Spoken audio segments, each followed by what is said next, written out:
आई घर पुढे नेई असं म्हटलं जातं।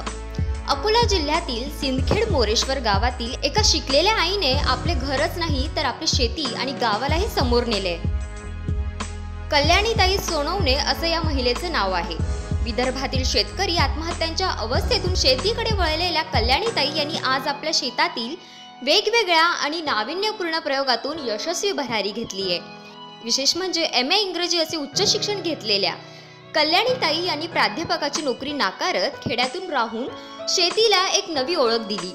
कल्याणीताईंना शेतकरी आत्महत्यांच्या अवस्थेतून शेती करण्याचे बळ मिळाले।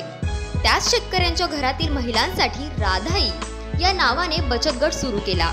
आज कल्याणीताई महिला बचत गटाच्या बार्शी टाकळी तालुक्याच्या समन्वयक आहेत।